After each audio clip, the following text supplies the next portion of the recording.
Confida in te, Gesù, nella tua misericordia.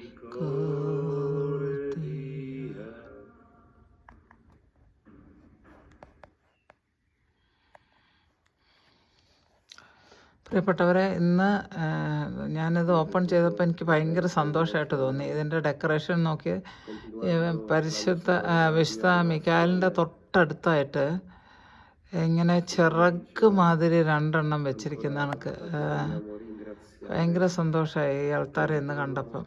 പക്ഷേ നമ്മുടെ കരുണയുടെ യേശുവിന് ഇന്നില്ല, കുഞ്ഞാടും ഇല്ല, എല്ലാം മാറിപ്പോയി. ഇനി നമുക്ക് കാത്തിരിക്കേണ്ടത് പ്രിയപ്പെട്ടവരെ, നമ്മുടെ പരിശുദ്ധ ആത്മാവിൻ്റെ പെരുന്നാളാണ്. ഈസ്റ്റർ കഴിഞ്ഞ് 40 ദിവസം നമുക്കറിയാമല്ലോ. അപ്പോൾ നമുക്ക് അതിന് വേണ്ടിയിട്ട് ഇനി ഒരുങ്ങാം. എല്ലാവരും പരിശുദ്ധാത്മാവിനോടുള്ള പ്രാർത്ഥനകൾ പ്രാർത്ഥിക്കുക. കൂടുതലായിട്ട് പരിശുദ്ധാത്മാവിനെ നമ്മുടെ ജീവിതത്തിലേക്ക്, പ്രാർത്ഥനകളിലേക്ക്, കുടുംബാംഗങ്ങളിലേക്ക്, നമ്മുടെ പ്രശ്നങ്ങളിലോട്ട് എല്ലാം ആത്മാവിലോട്ടെല്ലാം ഇൻവോക്ക് ചെയ്തുകൊണ്ട് നമുക്ക് പ്രാർത്ഥിക്കാവുന്നതാണ്. ഇപ്പം തന്നെ പ്രാർത്ഥിച്ച് തുടങ്ങുകയാണെന്നുണ്ടെങ്കിൽ നമുക്ക് വലിയ പരിശുദ്ധാത്മാവിൻ്റെ നിറവ് പരിശുദ്ധാത്മാവിൻ്റെ പെരുന്നാളിൻ്റെ സമയത്തിനോളം ഉണ്ടാകും. എനിക്കിത് കണ്ടപ്പോൾ നിങ്ങളെ കാണിക്കണമെന്ന് തോന്നി. പ്രത്യേകാല് ഞാനിപ്പം തിരുവോസ്തി എഴുന്നള്ളിച്ച് വെച്ചിട്ട് അരളിക്കൽ ഒന്നും ഞാൻ കണ്ടിട്ടില്ല. പക്ഷേ കാണാതിരിക്കാനും ചാൻസ് ഉണ്ട്. ദൈവം അത് ഈശോ തീരുമാനിക്കുന്നതൊക്കെ ഉള്ളൂ. ഞാൻ ഈശോയോട് പറഞ്ഞ എല്ലാവരുടെയും വിചാരം ഞാൻ ഏതാണ്ടൊക്കെ സൂത്രം കാണിക്കുന്നതാണല്ലോ. എൻ്റെ ദൈവമേ, ഈ ഒരു അരളിക്കയിൽ എവിടെയോ കിലോമീറ്ററുകൾ, എനിക്കിവിടുന്ന് ഞാൻ നിങ്ങളോട് നേരത്തെ പറഞ്ഞിട്ടുണ്ട് 8-9 മണിക്കൂർ യാത്ര ചെയ്യണം. അപ്പോൾ അവിടെ ഇരിക്കുന്ന ആ തിരുവോസ്തിയിൽ എനിക്ക് എന്തെങ്കിലും ചെയ്യാൻ പറ്റുമോ? ഇല്ലല്ലോ. അങ്ങനെ എന്തെങ്കിലും ചെയ്യാൻ ഞാൻ ധൈര്യപ്പെടുമോ? അപ്പോൾ അങ്ങനെയാണ്. പക്ഷേ ഇതെനിക്ക് വല്ല ബ്യൂട്ടി ആയിട്ട് തോന്നി. നിങ്ങളൊക്കെ കാണണമല്ലോ. പലരും എൻ്റെ ഈ വീഡിയോകളൊക്കെ കണ്ടിട്ട് ചിലരൊക്കെ എനിക്ക് ഒത്തിരി അപ്രീഷിയേറ്റ് ചെയ്യാറുണ്ട്. അവർ പറയുന്നത്, സിസ്റ്റർ അവിടെ ഇരുന്ന് ഞങ്ങളെ കാണിക്കുന്നത് കൊണ്ടല്ലേ ഞങ്ങൾക്കൊക്കെ ഇത് കാണാൻ പറ്റിയത്, ഇങ്ങനെയൊക്കെയുള്ള കാര്യങ്ങൾ കാണാനായിട്ട് സിസ്റ്റർ എടുത്തിടുന്നത് കൊണ്ടല്ലേ, വീഡിയോ ചെയ്യുന്നതുകൊണ്ടല്ലേ. എനിക്ക് ഇതൊക്കെ നിങ്ങളെ കാണിക്കാം. ഒരു കാര്യം ഞാൻ നിങ്ങളോട് പറയട്ടെ.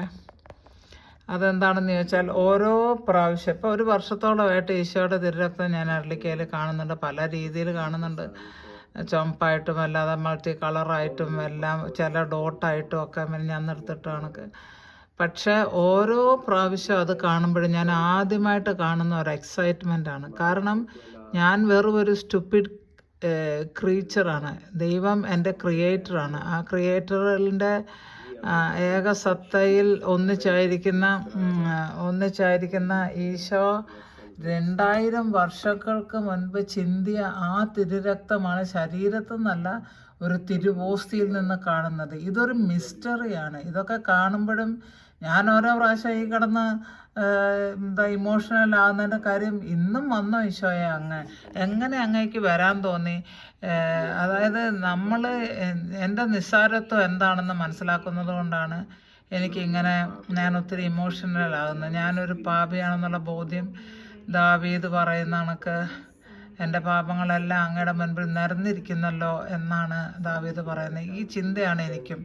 ഇതെല്ലാം ഇങ്ങനെ ആയിരുന്നിട്ടും ഞാനൊരു പാപിയാണെന്നും അനുസരണം കെട്ടവളാണെന്നും കാണാൻ കൊള്ളരുതാത്തവളാണെന്നും ഈശോനെ കുറ്റം പറഞ്ഞിട്ടുള്ളതാണെന്നും അരളിക്ക നോക്കി ചീത്ത വിളിച്ചിട്ടാണ്. എൻ്റെയൊക്കെ വീഡിയോ പിന്നിൽ കിടക്കുന്നുണ്ട്. അപ്പോൾ ഇതൊക്കെ കാണിച്ചിട്ടും ഇതൊന്നും ഓർമ്മയിൽ വെക്കാണ്ട് ഈശോയ്ക്ക് മറവി പിടിച്ച കണക്കാണ്.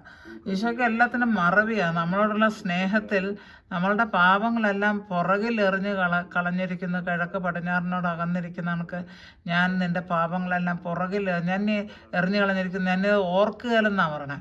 അപ്പോൾ ആ ഒരു എക്സൈറ്റ്മെൻ്റാണ് ഇത്.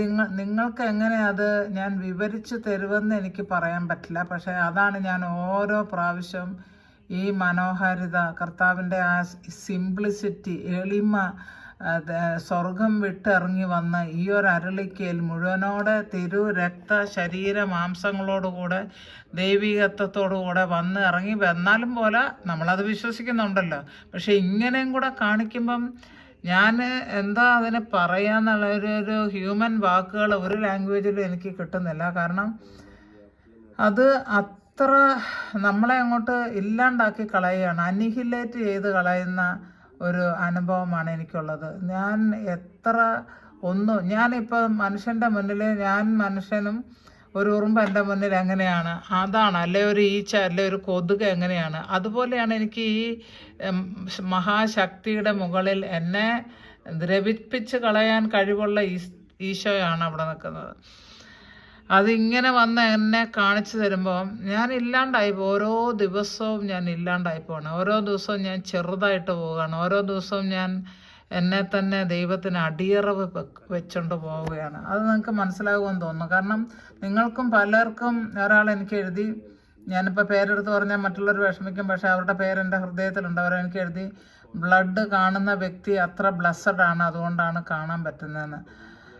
ഞാൻ ബ്ലസ്സഡ് ആണോ എന്ന് എനിക്കറിയില്ല, പക്ഷെ എനിക്ക് ആഗ്രഹമുണ്ട് കാണണം. ഒരു ദിവസം പോലും ഈശോ ഇപ്പോൾ ഒരു വർഷമായിട്ട് വരുന്നുണ്ട്. അപ്പോൾ ഒരു ദിവസം എന്തെങ്കിലും കാരണവശാൽ കാണാണ്ട് പോയാൽ ഞാൻ അയ്യോ ഈശോ എന്ത് ഈശോ വരുന്നില്ല, അങ്ങ് എന്നോട് പിണങ്ങിയാണോ എന്നൊക്കെ ചോദിച്ചാണ് ഇവിടെ ഇരിക്കുന്നത്. നമുക്ക് ആ ഈശോയോട് ഒന്നും പറയാൻ പാടില്ല. കാരണം ദൈവമാണ്, ഈശോ ദൈവമാണ്, ദൈവപുത്രനാണ്, പിതാവായ ദൈവത്തിൽ ഏക ദൈവമാണ്, ത്രിയേക ദൈവത്തിൻ്റെ ഒരു ഭാഗമാണ്. ഇതൊക്കെ ഒരു ഗ്രാൻഡ് മിസ്റ്ററിയാണ് അല്ലേ. ഞാനിങ്ങനെ നിങ്ങളോട് ഷെയർ ചെയ്യുന്നുണ്ടെങ്കിൽ അതിൻ്റെ അർത്ഥം ഞാൻ അത്രമാത്രം എന്നെ ഈ സംഭവങ്ങളൊക്കെ എൻ്റെ നിസ്സാരത്വം വെളിപ്പെടുത്തുന്നു എന്നുള്ളതാണ്. അപ്പോൾ നിങ്ങളെല്ലാവരെയും ഞാൻ കരുണയുടെ പ്രാർത്ഥനയെ സമർപ്പിച്ചിട്ടുണ്ട്. ഇനി ഈ വീഡിയോ കാണുന്ന ആൾക്കാർ നിങ്ങളുടെ ആവശ്യങ്ങൾ സമർപ്പിച്ച് പ്രാർത്ഥിക്കാൻ ഞാൻ നിങ്ങളെ എല്ലാവരും കർത്താവിൻ്റെ നാമത്തിൽ അനുഗ്രഹിക്കുന്നു. നിങ്ങൾ അനുഗ്രഹിക്കപ്പെട്ടിരിക്കുക. പിതാവിൻ്റെയും പുത്രൻ്റെയും പരിശുദ്ധാത്മാവിൻ്റെയും നാമത്തിൽ ആമേൻ.